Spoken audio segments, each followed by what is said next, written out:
Quero que você abra a sua Bíblia em Deuteronômio capítulo 6. Vou pedir que você atente para a leitura que eu vou fazer. Hoje eu vou falar para as crianças de algo que elas não gostam. Nenhuma criança gosta de apanhar. Essa é a parte que eles olharam assim torto para mim. Mas eu não vou falar só de disciplina para as crianças, mas quero falar de princípios que valem primordialmente para cuidado de crianças, especialmente crianças pequenas, mas que também se assemelham àquilo que Deus faz conosco, no meio do povo de Deus. Eu disse a vocês que a razão de eu ter escolhido esse tema e falar de cuidado de crianças e de providencialmente as coisas casarem, é porque nesse mês, no último domingo, nós receberemos novos membros, que são infantes na fé, alguns deles.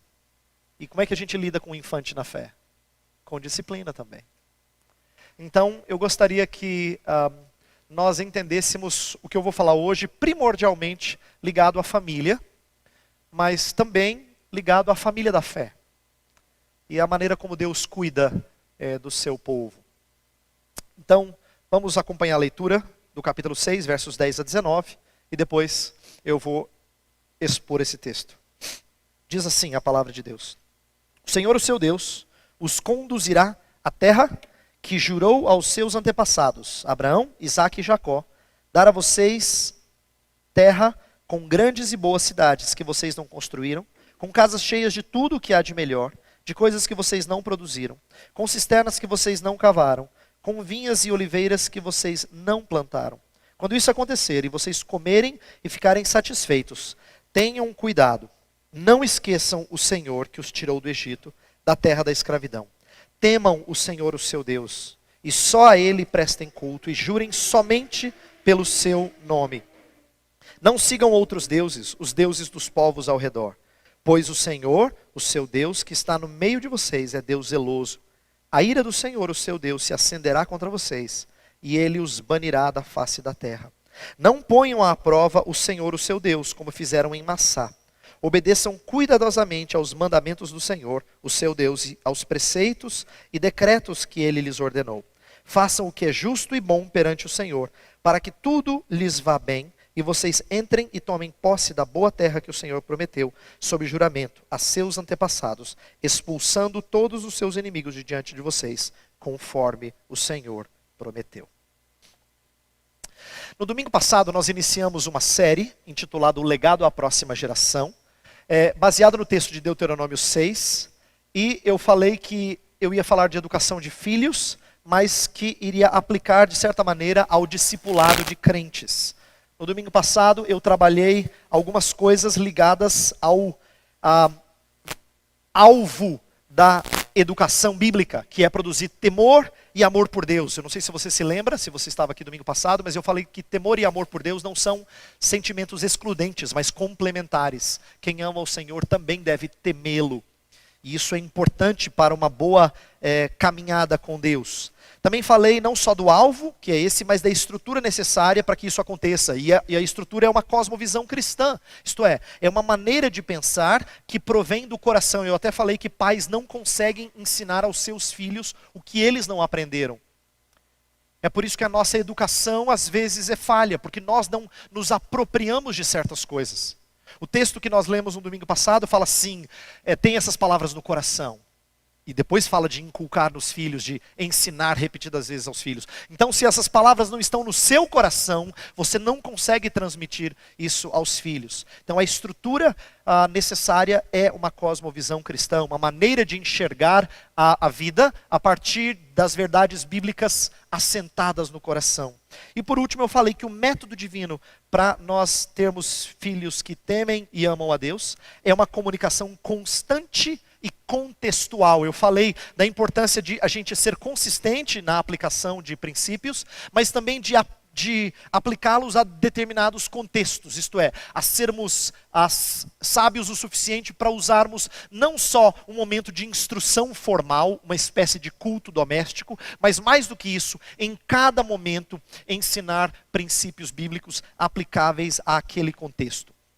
Agora, o que eu vou falar nessa manhã é que essa comunicação, que foi a última parte do sermão passado, ela é complementada, precisa ser acompanhada de disciplina.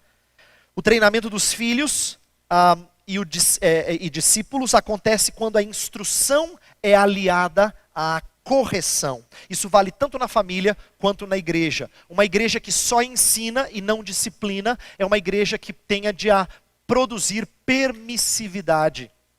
E uma igreja que só disciplina sem o devido ensino é uma igreja que tende ao autoritarismo. Isso vale também na vida do pai em relação à criança. Por isso que instrução precisa ser aliada à correção. Eu gosto muito do texto de 2 Timóteo 3, 16, 17, que fala: toda a escritura é inspirada por Deus e útil para o ensino. E a última palavra é educação. Duas palavras ligadas à comunicação das verdades bíblicas. Mas tem outras duas palavras ligadas ao aspecto de disciplina, que é repreensão e correção. 4 palavras, 2 ligadas à instrução, 2 ligadas à correção. Deus sabe equilibrar as coisas. A gente precisa dos 2 remos para não ficar dando volta quando está no barquinho. Então a necessidade das 2 coisas é mostrada nas Escrituras, né? Por quê? Porque o nosso intento é produzir filhos e discípulos habilitados para toda boa obra. Agora, quando eu falar de disciplina aqui, eu gostaria que você atentasse para o seguinte: disciplina inclui correção física dos filhos, mas não se restringe só a isso. Por quê? Correção física dos filhos é algo que a gente aplica em determinados momentos mais do que em outros. Na vida da criança, isso acontece mais no início da sua vida, antes do que no final da sua infância ou período anterior à vida adulta. Então, a maneira de nós lidarmos com nossos filhos sempre envolve disciplina, mas não necessariamente o mesmo tipo de disciplina física. Então eu falo de disciplina aqui, vai envolver disciplina física, mas é mais do que isso. Assim como disciplina de membros envolve mais do que apenas disciplina pública. Isto é, não é quando alguém é disciplinado publicamente, simplesmente que a igreja está disciplinando. Envolve mais do que isso. Mesmo quando não há uma expressão pública de disciplina, tem que haver cuidado disciplinar na vida da igreja para que ela seja saudável. Então, a maneira de cuidar dos nossos filhos e de cuidar da igreja tem esse aspecto semelhante, tá? O nosso texto parece que não tem nada a ver com correção física, mas eu queria tentar mostrar que ele contém elementos que formam a estrutura mais ampla de disciplina. Se você acompanhou com atenção o texto que eu li, você vai falar assim: pastor, tudo bem, mas o que esse texto tem a ver com disciplina? Então eu quero mostrar alguns aspectos, alguns elementos que estão presentes no texto, que no meu entendimento formam a estrutura de todo o processo disciplinar, no cuidado de Deus para com o seu povo, para treinar o seu povo no caminho correto. O livro de Deuteronômio, ele traz algumas coisas que estão em todo o livro e que estão presentes no capítulo 6. Por exemplo, os primeiros 4 capítulos de Deuteronômio quase que só recordam a história do povo na caminhada do deserto. Se você se lembra, no domingo passado eu falei que Deuteronômio é um livro que foi escrito quando Moisés está falando ao povo nas planícies de Moabe. O povo está prestes a entrar na terra que prometeu. Caminhou 40 anos no deserto. Moisés não vai entrar na terra. São as últimas palavras dele. Ele vai falar para o povo as últimas coisas, as últimas considerações para o povo entrar na terra e ser bem-aventurado na terra. Pois o que ele faz então? Parte dessas últimas recomendações é recordar o cuidado de Deus até aquele ponto. E o capítulo 6 de Deuteronômio tem disso. Tem essa ideia de trazer à memória algumas coisas. Recordar algumas coisas. Deuteronômio também tem uma repetição da lei para exortar a obediência. E o nosso capítulo também tem uma ênfase na exortação à obediência. E por último, Deuteronômio trabalha com advertências contra a idolatria. Cuidado, cuidado, cuidado. E o nosso texto também tem. Cuidado. Alertas. Então, o que eu quero mostrar aqui nessa manhã é que nesse aspecto mais amplo, o nosso texto provê tudo aquilo que fornece a estrutura de um processo disciplinar. Advertência, repetição da lei, recordar a graça divina. Essas 3 coisas estão no nosso texto e essas 3 coisas são necessárias para um bom cuidado, tanto dos pequeninos quanto de discípulos de Cristo. É nesse sentido que Deuteronômio 6 tem algo a nos ensinar sobre disciplina de filhos. Todavia, eu não queria que essa mensagem fosse uma ideia de fornecer orientações práticas sobre o processo disciplinar. Muitos pais, às vezes confusos com essa tarefa, porque ela não é fácil, dizem assim: pastor, precisa de um curso. A gente gosta muito do como. Como é que eu faço? Passo 1, passo 2. Eu não gostaria que essa mensagem fosse primordialmente sobre isso. Não que isso não seja útil, mas presta atenção. Eu acho que mais do que isso, o nosso texto aponta para a motivação que nos leva a disciplinar. Mais do que o como, eu preciso ouvir sempre acerca do porquê. Por que que eu tenho que fazer isso? Por que que é importante isso? Em outras palavras, para a saúde da igreja, eu não preciso só explicar como funciona o processo disciplinar. Eu preciso lembrar a igreja o porquê que tem disciplina. Isso é fundamental. A mesma coisa com o cuidado de crianças. Antes do que só falar do processo de como acontece a disciplina, eu preciso ser lembrado sempre do porquê que eu preciso fazê-lo. Isso é o que alimenta a nossa alma para que a gente faça o que precisa ser feito. Portanto, essa mensagem tem mais a ver com o porquê. Eu sei que disciplinar é dolorido, não é fácil. A gente lê um texto que fala que, num primeiro momento, Hebreus 11, fala assim: num primeiro momento, a disciplina parece ser motivo de tristeza, mas depois ela é proveitosa. A ideia é que o escritor aos Hebreus está tentando lembrar aos leitores de que quando Deus pesa a mão, quando um pai disciplina um filho, quando uma mãe disciplina um filho, a ideia é tentar produzir proveito. Portanto, a gente precisa ser lembrado disso. Por quê? Muitas vezes o que eu prego aqui, presta atenção nisso, não tem a ver com ensinar você exatamente o que fazer A mais B. Tem a ver com exortar você a não ser incrédulo. Eu e você somos incrédulos. Às vezes a gente deixa de acreditar naquilo que Deus ordena que façamos. Então, por isso que é importante, mais do que tudo, a gente entender o porquê e fundamentar nossas atitudes no porquê. E o que eu quero trabalhar nessa manhã é primordialmente o porquê nós fazemos isso. Por que que nós temos que disciplinar tanto filhos quanto membros na igreja. Não pode ser o legalismo. Às vezes pais disciplinam porque são legalistas. Por quê? Porque querem as coisas do seu jeito. Você já viu como muitas vezes você foi levado a disciplinar o seu filho porque saiu da linha, a linha que você estabeleceu? Não foi do seu jeito. E isso é legalismo, porque isso significa que é a sua lei que impera. E disciplina não tem a ver com a sua lei, tem a ver com a lei de Deus. Então esse é o primeiro corretivo para a gente entender o porquê se disciplina filho.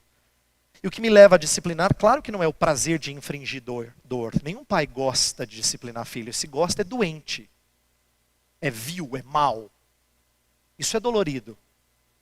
Mas a promessa divina de que tal processo fará bem ao filho é que leva a gente a fazer. Então a gente precisa ser lembrado daquilo, do porquê, do que está por detrás do processo disciplinar. Então eu vou falar de 3 coisas. Para quem gosta de anotar, aqui está o momento em que você vai anotar para você acompanhar. Eu quero falar do preâmbulo da disciplina, isto é, aquilo que vem antes, o contexto da disciplina, o preâmbulo. Segunda coisa, eu vou falar do processo de disciplina. E por último, do proveito. 3 P's, fácil de lembrar, tá bom? Preâmbulo, processo, proveito. Ok? Essas 3 coisas, é disso que a gente vai tratar nessa manhã. Então vamos começar com um preâmbulo que está nos versículos 10 ao verso 14. A gente tem algumas coisas aqui. Então, qual é o preâmbulo? Eu quero mostrar como disciplina é precedida por dádivas e alertas. Presta atenção. Disciplina é precedida por dádivas e alertas. Então, veja como é que o texto fala disso. Deixa eu começar com a ideia de dádivas. Verso 10 e 11 falam assim. O Senhor, o seu Deus, os conduzirá à terra que jurou aos seus antepassados, Abraão, Isaque e Jacó. Dar a vocês terra com grandes e boas cidades que vocês não construíram, com casas cheias de tudo o que há de melhor, de coisas que vocês não produziram, com cisternas que vocês não cavaram, com vinhas e oliveiras que vocês não plantaram. Quando isso acontecer e vocês comerem e ficarem satisfeitos, aí vem um alerta, tenham cuidado. Mas atenção, olha como é que ele começa o texto. Interessante isso. Esse texto não começa com a ira de Deus. Ele não começa assim com um Deus bravo. Não, ele começa assim, você lembra do que Deus te deu? Por quê? A primeira lição que eu tiro desse texto é que disciplina só faz sentido num contexto de graça. Disciplina só faz sentido num contexto de graça. Aqui, Deus está mostrando as dádivas dele. Inclusive, ele fala de coisas que o povo não produziu. Você percebeu como repete várias vezes? Vocês vão para cidades que vocês não construíram. Vocês vão aproveitar de cisternas que vocês não cavaram. Vocês vão aproveitar de vinhas e olivais, né? Vocês vão campos que vocês não plantaram. Então a ideia é que eles teriam bênçãos, e essas bênçãos eram expressão da graça divina, que precede a chamada à responsabilidade. Então, por que isso é importante nós entendermos?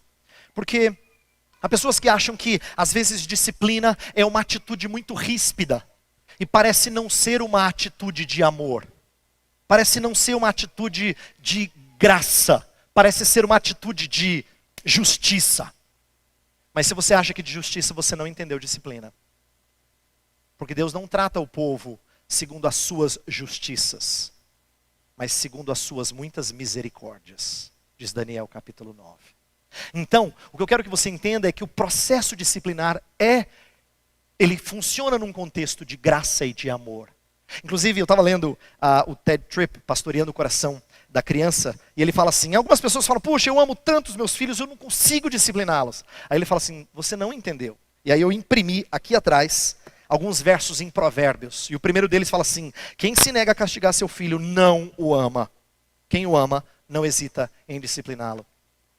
Disciplina é expressão de amor. Há pessoas que não entendem isso e acham que igrejas que disciplinam são igrejas cruéis. Não entendeu. Disciplina deve ser expressão de um ambiente de graça. Agora, é claro, disciplina sem ensino e contexto de graça vira legalismo. Mas disciplina não é castigo, não é pagamento. Criança nenhuma paga pelos seus erros.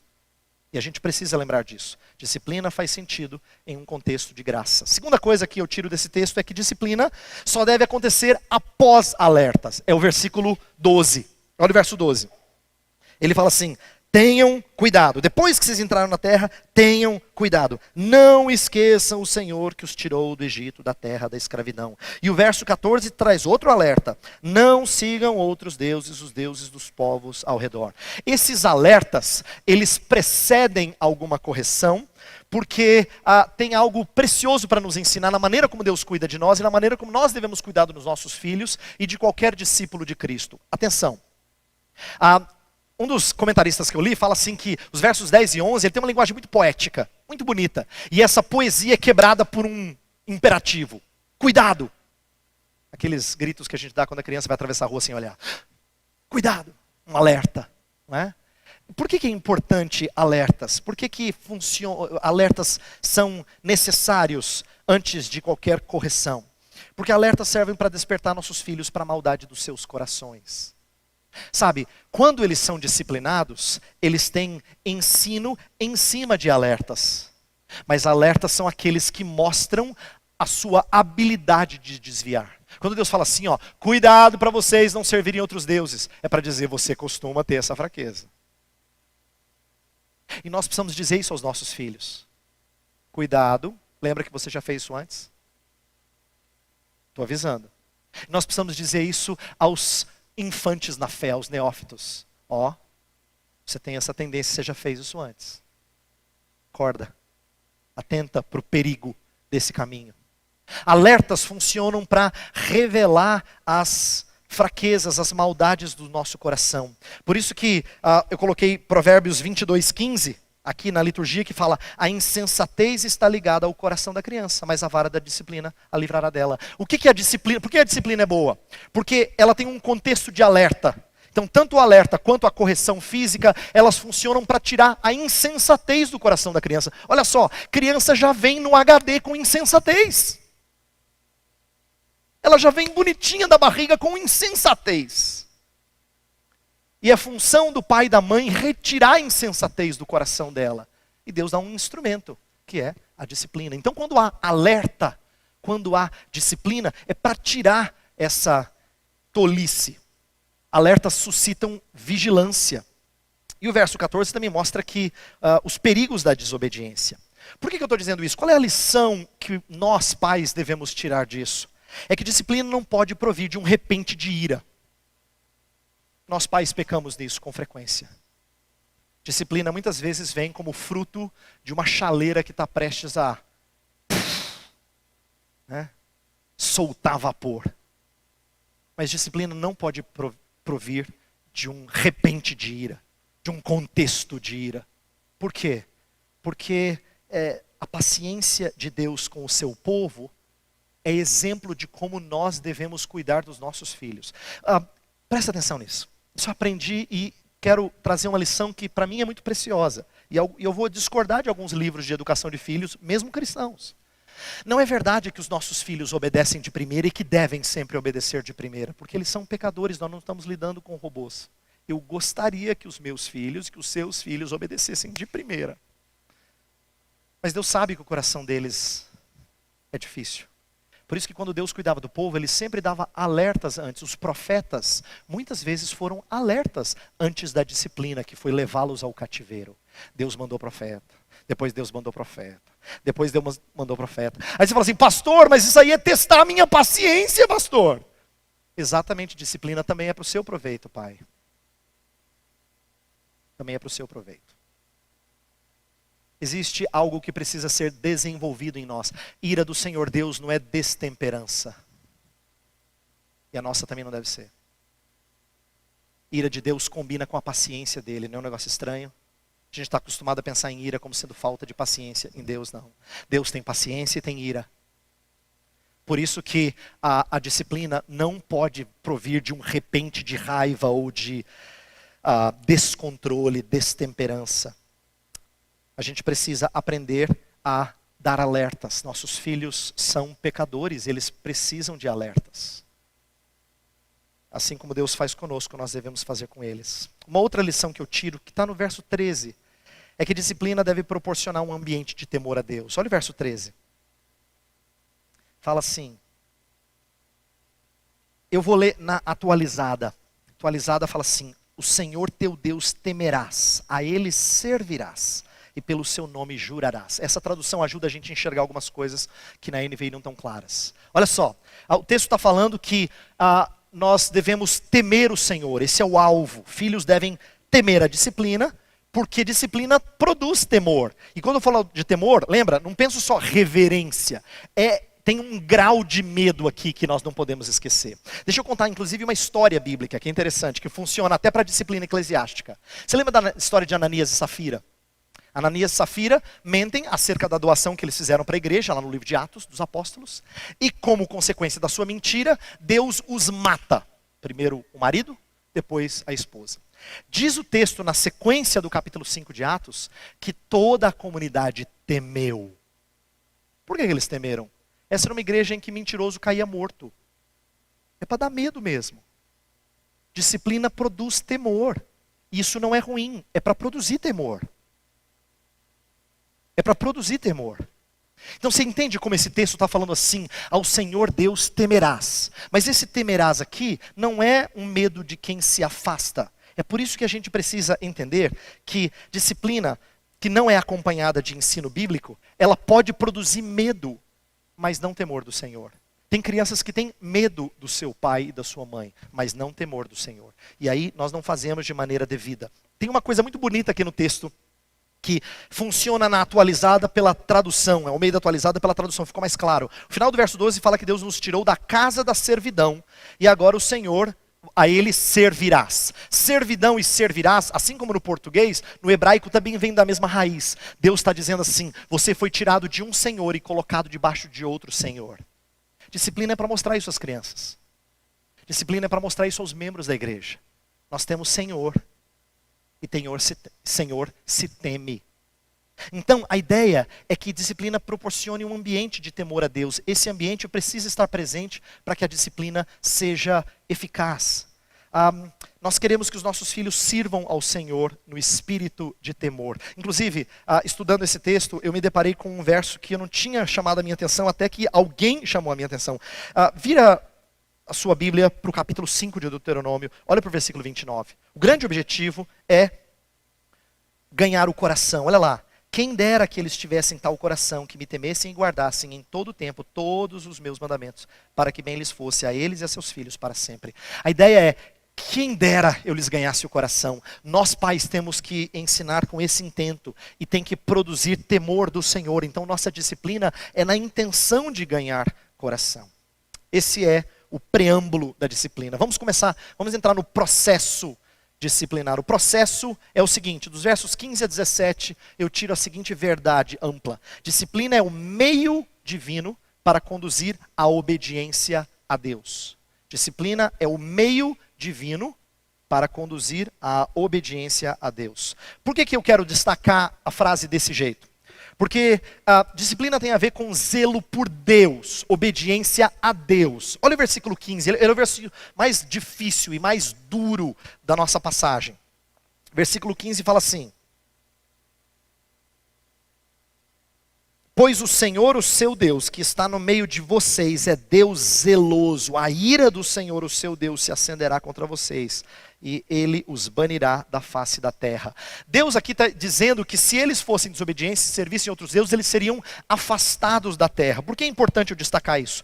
Porque na história do Antigo Testamento, permanecer ou ficar na terra é evidência da obediência do povo ou da desobediência do povo. É por isso que o povo, mediante constante desobediência, é tirado da terra. E eles são trazidos de volta quando eles se voltam para o Senhor, em arrependimento e fé. Então, a terra é uma espécie de termômetro. Não é perder salvação ou ganhar salvação. Deus está ensinando o povo, mediante uma coisa bem concreta, como é que nós vivemos na presença dEle. Filhos também precisam ouvir que estão sendo disciplinados, não porque o papai ou a mamãe ficou triste. Essa é uma área em que às vezes nós erramos. A gente quer colocar neles assim, senso de dó ou constrangê-los com sentimentos nossos. Você deixou o papai muito triste, pouca porcaria. Isso não tem validade. O problema é que você desonrou o Senhor Deus. É por isso que é pesado. Você desonrou o Senhor Deus. Às vezes nós enfatizamos a nossa tristeza, mas quem foi ferido é Deus. Por isso que eu gosto da passagem quando ela fala o zelo do Senhor é que leva alguém a fazer isso. É o zelo do Senhor que deve levar pai e filho, pais a disciplinar seus filhos. E aqui, entenda que o texto é pesado porque fala de Deus banir da terra, mostrando que disciplina tem que doer. Tem pais que são muito fracos nessa área que eu estou falando hoje de manhã. Tem dificuldades. E os que têm dificuldades são aqueles que fingem que disciplinam. Muitas vezes para não ficar feio na frente dos outros. Mas que têm dificuldade em fazer a disciplina doer. Disciplina que não dói não é disciplina. É por isso que o texto bíblico, por isso que Provérbios fala de vara. Porque a ideia é de que haja um grau de dor. Não se preocupe.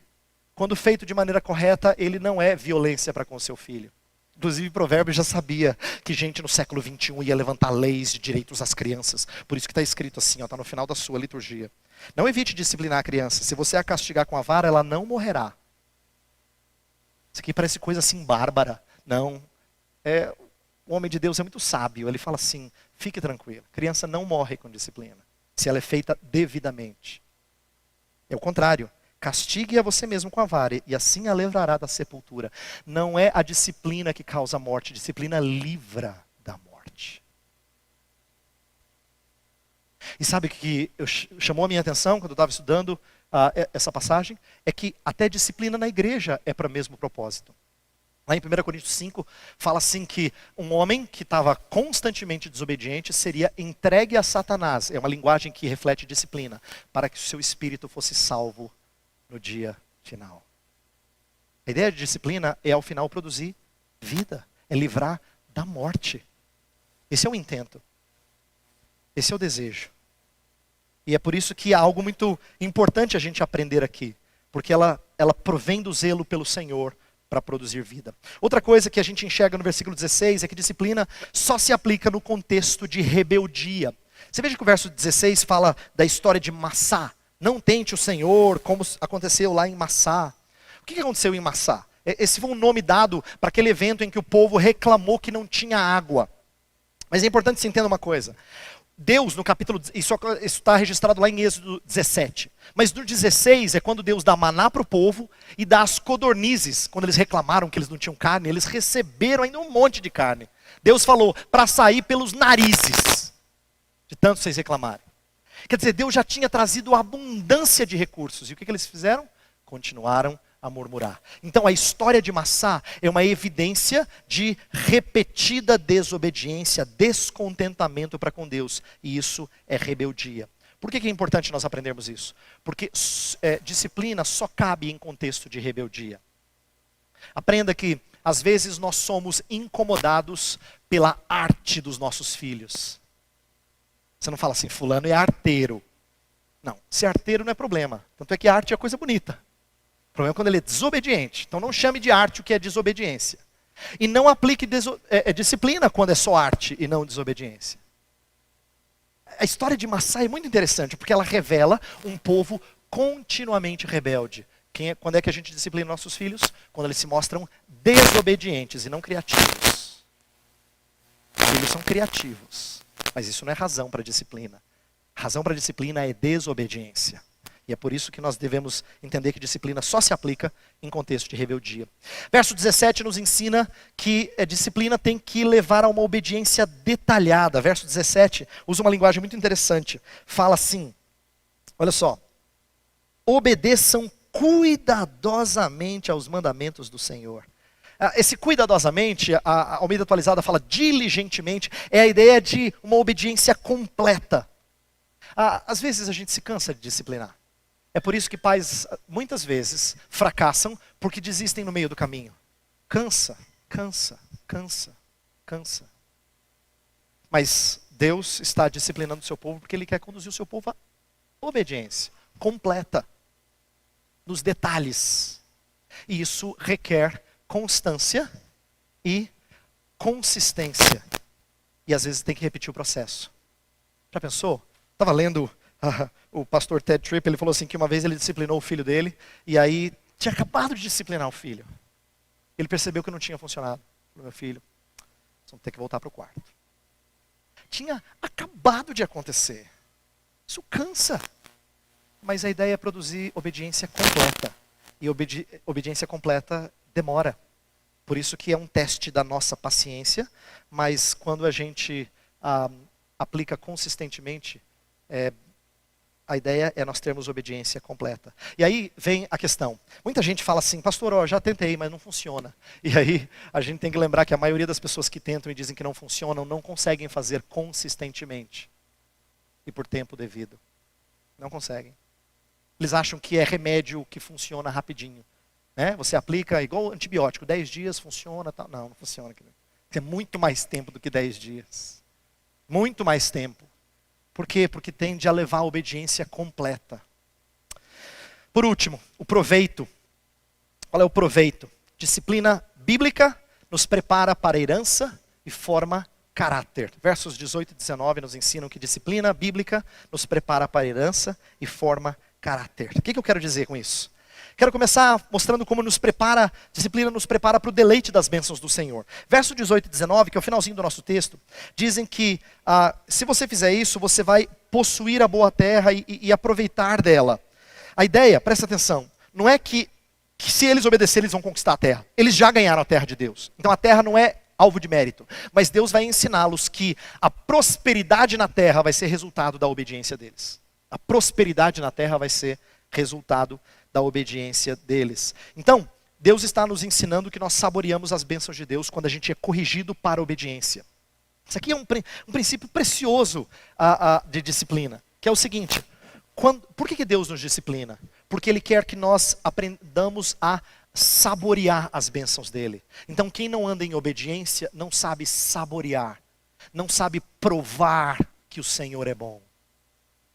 Isso só faz sentido para quem se rende obedientemente ao Senhor. Provai e vede que o Senhor é bom. A gente não consegue saborear as bênçãos do Senhor se nós não estamos em caminhos de obediência. Não é possível. Por isso que a disciplina ela é importante. Filhos têm que aprender que a deleite nas bênçãos do Senhor. E isso só se consegue mediante disciplina. Mas tem uma outra coisa que não está no nosso texto, mas que se refere ao nosso texto, que eu preciso dizer aqui. Eu não sei se você se lembra, mas quando Jesus é tentado no deserto, ele cita 2 vezes o texto que a gente leu hoje de manhã. Lembra a história da tentação no deserto? Pois primeiro Satanás tenta vencê-lo, mostrando que se ele se jogar lá, ele vai ser socorrido pelos anjos. E ele cita as escrituras de maneira distorcida. E aí Jesus fala assim: não tentarás o Senhor teu Deus. É o versículo 16. Depois Satanás tenta de novo, persuadir Jesus Cristo a segui-lo e a ganhar os reinos e se dobrar perante ele. E aí Jesus cita o versículo 13 dizendo assim: ao Senhor somente adorarás e a ele servirás, ou a ele prestarás culto. O que Jesus está fazendo aqui é usando o princípio de obediência, de discipulado, e mostrando que ele é um salvador disciplinado. Eu fiquei muito impactado quando eu refleti sobre isso essa semana, porque Jesus Cristo é aquele que sabe usar Deuteronômio 6 em face da tentação. Ele é o Filho perfeito. Eu sei que o seu e o meu não são, mas ele é o Filho perfeito. Ele é o exemplo. E mais do que isso, ele é a prova. Então aqui está a motivação que eu falei no início da mensagem. Ele é a prova de que o problema, o que muda a murmuração e rebeldia, não é a mudança de situação. Há muitos educadores de crianças e psicólogos que ensinam que se você mudar contexto, ambiente, se você tentar a estratégia A mais B, você vai lidar com isso. Behaviorismo não funciona porque nós não lidamos com comportamento. Nós lidamos com o problema do coração. E o que tira a insensatez do coração da criança é disciplina. Então aqui, por que eu estou dizendo isso? Porque o Salvador é a prova de que a situação não leva alguém a ser indisciplinado. Você lembra que ele não se esqueceu do seu Deus, mesmo privado de todas as bênçãos. Quando ele estava na cruz, o que ele disse? Meu Deus, por que me desamparaste? Ele é a prova de que mesmo quando nossos filhos são privados de uma série de privilégios que a gente gostaria de dar a eles, não dá razão para indisciplina. Não dá razão. Não dá motivos para indisciplina. O Salvador é o exemplo do Filho perfeito. Mas mais do que o exemplo do Filho perfeito, ele é aquele que produz em nós a santidade. Então eu quero terminar dizendo que disciplina bíblica visa a santidade. Nós lemos aqui que o proveito dela é que ela produz santidade. Ela prepara o homem a ser habilitado para toda boa obra. E eu quero terminar lendo o versículo 29 de Provérbios, está impresso no final aí da ordem de culto.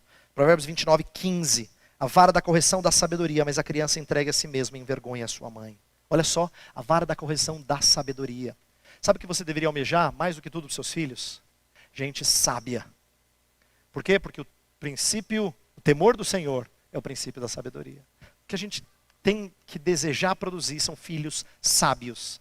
E sabedoria vem mediante disciplina. Eu termino dizendo o seguinte. Eu coloquei como título Disciplina é proveitosa, porque eu queria que você lembrasse que obedecer a Deus não só honra a Deus, faz bem pra gente. Isso é uma das coisas que eu aprendi bem cedo na vida cristã e eu louvo a Deus por isso. Obedecer a Deus não só é o certo, é o mais prazeroso, é o melhor. Por isso que a gente tem que fazer certas coisas não engolindo a seco, como quem diz, eu sei que é ruim, mas eu vou fazer. A gente acha que é remédio, né? Bem amargo, daqueles que as crianças não gostam de tomar. Não, o que o Senhor Deus nos dá, não só glorifica Ele, é proveitoso para nós, faz bem. E quando eu digo que faz bem, é claro que não é que não dói, mas faz bem. Como é bom a gente aprender isso. A disciplina deve ser seguida não só porque ela é certa, mas porque ela é boa. Então, domingo passado eu falei de comunicação, mas só comunicação gera permissividade. Hoje eu falei de disciplina, mas só disciplina gera autoritarismo. A gente precisa juntar a mensagem do domingo passado e desse domingo, para que nós tenhamos filhos que são criados no temor do Senhor. E eu espero que nossa igreja reflita isso. Eu espero que nossa igreja seja cuidadosa para com o andar correto e santo dos seus membros. Isso é prova de que nós desejamos despertar em vocês cada vez mais o temor do Senhor. E eu vou orar por isso, para que Deus coloque em nós temor do Senhor. Pai, estamos diante da Tua palavra, tendo falado muitas coisas sobre disciplina, e ainda assim nós estamos perplexos com tanta coisa a aprender. Ajuda-nos em caminhos de correção dos nossos filhos. Ajuda-nos a orientá-los na Tua santa palavra. E ajuda a nossa igreja também a ser uma igreja zelosa por vida limpa. E que ela sempre promova espírito de disciplina, de correção, que não envolve somente a exposição pública, mas envolve o tratar pecados, pastorear vidas. Então ensina-nos a discipular as pessoas assim. Ensina-nos a cuidar dos nossos filhos assim também. Esse é o legado que nós temos à próxima geração. Nós não queremos abrir mão do que o Senhor nos ordenou a fazer. Primeiro porque é certo, mas principalmente porque é proveitoso. Infunde santidade nos nossos filhos. Infunde santidade na vida dos membros desta igreja. Nós pedimos isso em nome de Jesus. Amém.